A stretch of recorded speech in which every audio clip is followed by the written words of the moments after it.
स्वागत करती हूँ आपके अपने YouTube channel classes for commerce student with Ritu Chaudhary पर। जो हमारी क्लास चल रही है उसके अंदर हम पढ़ रहे हैं हम डिबेंचर्स। जो हमारा टॉपिक है वो है डिबेंचर्स। ठीक है, डिबेंचर में हमने अब तक क्या पढ़ा है? डिबेंचर का मीनिंग पढ़ लिया है, डिबेंचर की कैरेक्टरिस्टिक्स पढ़ ली है और डिबेंचर के काइंड्स और टाइप्स के बारे में हमने पढ़ लिया है।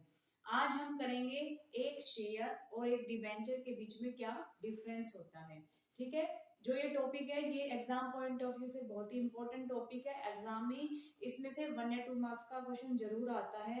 क्वेश्चन में पूछ सकते हैं या तो आपको कोई बेसिस दे सकते हैं कि इस बेसिस के ऊपर आप डिफरेंस बताए शेयर एंड डिवेंचर में, या क्वेश्चन में आ सकता है कि आप डिस्क्राइब 2 और 3, कोई भी 2 और 3 आप एग्जाम्पल दो डिफरेंस के शेयर एंड डिवेंचर के बीच में। ठीक है, तो एग्जाम के पॉइंट ऑफ व्यू से बहुत ही इंपॉर्टेंट टॉपिक है ये हमारा। चलिए हम अपना टॉपिक स्टार्ट करते हैं। देखिए, difference between a share and a debenture. एक शेयर और एक डिवेंचर के बीच में क्या डिफरेंस होता है? फर्स्ट है हमारा कैपिटल वर्सेस लोन। देखिए इधर लिखा है basis of difference share and debenture. आपको एग्जाम में ऐसे तरीके से ही आपको आंसर लिख के आना है। ठीक है, उससे क्या होता है, एग्जामिनर को लगता है कि हाँ बच्चे को अच्छे से आता है, फॉर्मेटिक अच्छा होता है, क्लीन होता है, तो टीचर मार्क्स अच्छे देते हैं। ठीक है, तो इस प्रॉपर पूरे फॉर्मेट से ही आपको डिफरेंस लिख के आना है। पहले लिखोगे सीरियल नंबर, फिर basis of difference, share and debenture. ठीक है, इसी तरीके से आपको अपना क्वेश्चन करना है। तो अब स्टार्ट करते हैं। फर्स्ट हमारा बेसिस है कैपिटल वर्सेस लोन। ठीक है, अब देखिए शेयर क्या होता है? शेयर कंपनी के लिए शेयर कैपिटल होती है और डिवेंचर क्या होता है? कंपनी के लिए लोन होता है। डिवेंचर होल्डर क्या होता है? कंपनी के लिए क्रेडिटर्स होते हैं। ठीक है, देखिए a share is a part of a capital. Share क्या होता है? एक कैपिटल का एक पार्ट होता है, छोटा हिस्सा होता है। हमने पढ़ा था शेयर में, शेयर क्या होता है कि कैपिटल का जो सबसे छोटा पार्ट होता है उसको हम क्या बोलते हैं? शेयर बोलते हैं। Therefore, the shareholders are the owner of the company. तो इसलिए हम क्या कहते हैं, जो शेयर होल्डर होता है वो कंपनी का क्या होता है? ओनर होता है। ठीक है, अब बात करते हैं डिबेंचर की।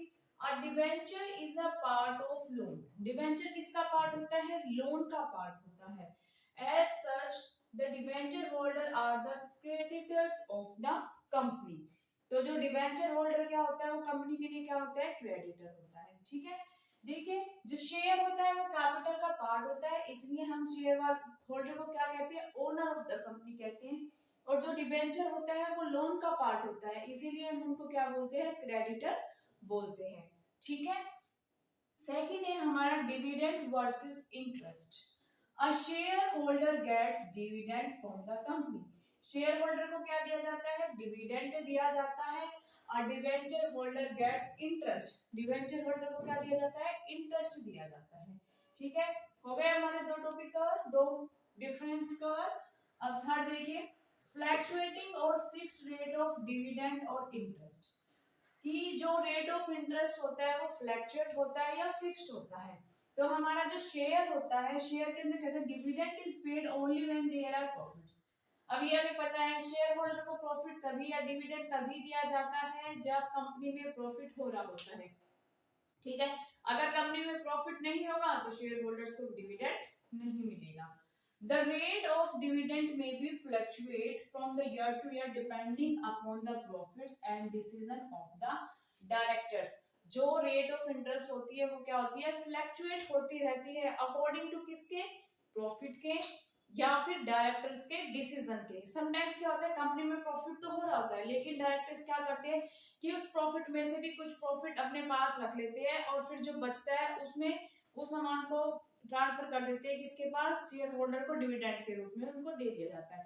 तो कंपनी डायरेक्टर का डिसीजन भी फ्लैक्चुएट करता है रेट ऑफ इंटरेस्ट को और प्रॉफिट भी फ्लैक्चुएट करता है। ठीक है, आगे देखिए, the rate of interest is fixed. जो रेट ऑफ इंटरेस्ट होती है वो क्या होती है? Fixed and it must be paid irrespective of the company making a profit और इंक्योरिंग अ लॉस। जो डिवेंचर होल्डर होता है उसको जो रेट होती है वो फिक्स्ड होती है। कंपनी को वो इंटरेस्ट पे करना ही पड़ता है चाहे कंपनी के पास प्रॉफिट हो या फिर कंपनी के पास लॉस हो। लेकिन शेयर के केस में क्या होता है, अगर प्रॉफिट होता है तो ही कंपनी क्या करती है? डिविडेंड देती है। लेकिन डिबेंचर होल्डर कंपनी के लिए क्या होते हैं, क्रेडिटर होते हैं, इसलिए उनकी पेमेंट की जाती है चाहे कंपनी के पास प्रॉफिट हो या फिर लॉस हो। ठीक है, अगला पॉइंट देखिए, वॉलेंट्री और compulsory redemption. It is at the option of the company to return the amount of shares by buying back its own shares। ठीक है, ये कंपनी के ऊपर डिपेंड होता है, कंपनी के पास ऑप्शन अगर उनके पास है कि वो अपने शेयर को बाय बैक कर सकती है, अपने शेयर्स को वापस खरीद सकती है, तो कंपनी क्या कर सकती है, रिडीम कर सकती है, अदरवाइज रिडीम नहीं कर सकती। ठीक है, कंपनी के पास ऑप्शन होता है कि जैसे उन्होंने मान लीजिए अपने शेयर्स मार्केट में इशू किए, ठीक है, फिर उसके पास अगर उनके पास पैसे ज्यादा हो जाते हैं, क्या कहते हैं कि वो अपने शेयर को क्या कर लेते हैं, वापस खरीद लेते हैं, तो उसे हम क्या बोलते हैं, बाय बैक ऑफ शेयर्स। अगर ये कंपनी के ऑप्शन में है तो कंपनी रिडीम कर सकती है, अदरवाइज रिडीम नहीं कर सकती। The amount of debentures must be returned according to the terms of the issue। अब देखिए डिबेंचर के लिए हमने वेरियस टाइप्स ऑफ डिबेंचर्स पढ़े थे, तो डिबेंचर्स के टाइप्स के अकॉर्डिंग उनको रिडम्पशन कर सकते हैं। अगर रिडीमेबल है तो रिडीम कर देंगे, इरिडीमेबल है तो कंपनी के लिक्विडेशन के टाइम पे उनको रिडीम किया जाएगा। ठीक है, तो ये किसके ऊपर है, टर्म्स ऑफ इशू, जो डिबेंचर शेयर होल्डर को इशू, डिबेंचर होल्डर को इशू किया गया उसी के अकॉर्डिंग उसके रिडम्पशन की क्या होती है, एक स्पेसिफाइड डेट होती है, कॉन्ट्रैक्ट होता है, उसमें लिखा होता है कि कितने ईयर का डिबेंचर है, कितने ईयर बाद उसको रिडीम किया जाएगा, तो उसके अंदर पूरा प्रोसेस होता है। तो ये उस टर्म्स ऑफ इशू पर डिपेंड करता है कि उसका रिडम्पशन कब होगा। ठीक है, आगे देखिए, priority of repayment of principal in case of winding up. अब देखिए, जब कंपनी वाइंड अप होती है, जब कंपनी बंद होती है, तो कंपनी की प्रायोरिटी क्या होती है, सबसे पहले किसकी पेमेंट करेगी कंपनी, सबसे पहले पेमेंट करेगी अपने थर्ड पार्टी, यानी कि जो उनके क्रेडिटर्स है, लोन है, उनकी पेमेंट करेगी। उसके बाद किसका नंबर आता है, शेयर होल्डर का नंबर आता है। तो सबसे पहले कंपनी किसकी पेमेंट करती है, डिबेंचर होल्डर। डिबेंचर किसका पार्ट होता है, लोन का पार्ट होता है। तो the payment of the share capital is made after the repayment of the debenture. Debenture की पेमेंट होने के बाद किसकी पेमेंट की जाती है, शेयर्स की पेमेंट की जाती है। The payment of debentures is made before the payment of share capital। Share capital से पहले किसकी पेमेंट कर दी जाती है, डिबेंचर्स की पेमेंट कर दी जाती है। ठीक है, आगे देखिए, अनसिक्योर्ड और secured. A share is always unsecured as they bear more risk। देखिए, जो शेयर होते हैं वो अनसिक्योर्ड होते हैं, क्योंकि अगर कंपनी में प्रॉफिट होगा तो ही उनको डिविडेंड दिया जाएगा। अगर सबसे पहले डिबेंचर की पेमेंट कर दी जाती है, अगर उसके पास कुछ अमाउंट बचेगी तो शेयर होल्डर को पे कर दिया जाएगा। इसलिए जो शेयर्स होते हैं वो क्या होते हैं, अनसिक्योर्ड होते हैं, और उनके लिए क्या होता है, बियर मोर रिस्क, उनके लिए हाई रिस्क होता है।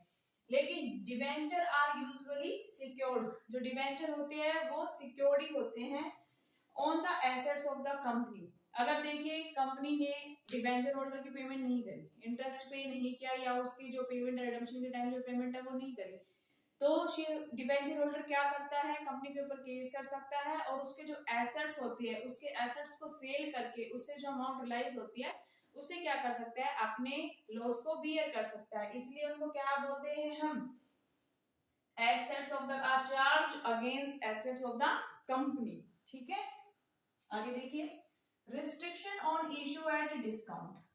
जो शेयर्स है, शेयर्स के लिए कुछ रिस्ट्रिक्शंस होती है डिस्काउंट पर इशू करने के लिए।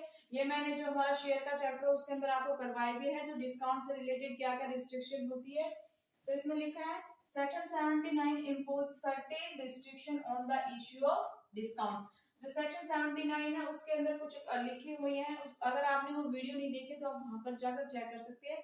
अगर यहाँ पे बताने लगे तो बेटा बहुत बड़ी वीडियो हो जाएगी। ठीक है, तो आप चैनल पे जाकर प्लेलिस्ट में आपको वो वीडियो मिल जाएगी, जब शेयर्स को डिस्काउंट पर इशू करते हैं तो उसके रिलेटेड क्या क्या रिस्ट्रिक्शंस होती है। ठीक है, आप वहां पर चेक कर लेना। लेकिन जो डिबेंचर्स होते हैं there are no restriction, debentures के लिए कोई रिस्ट्रिक्शन नहीं होती, उनको हम डिस्काउंट पर इजीली इशू कर सकते हैं। लेकिन जो हमारे शेयर्स होते हैं उसके लिए कुछ रिस्ट्रिक्शंस होती हैं। Voting rights. अब देखिए, जो शेयर है कैपिटल का पार्ट है, कैपिटल का पार्ट है इसलिए वो क्या कहलाते हैं, कंपनी के ओनर कहलाते हैं। अगर वो कंपनी के ओनर कहलाते हैं तो जाहिर सी बात है उन्हें वोटिंग राइट्स होगा, कंपनी के अफेयर्स के अंदर वो इंटरेक्ट कर सकते हैं। ठीक है, तो share confers on its holder the rights to participate in and vote at company's meeting. Company's की मीटिंग के अंदर क्या कर सकते हैं, वो वोट कर सकते हैं। शेयर्स को क्या होता है, वोटिंग राइट होता है।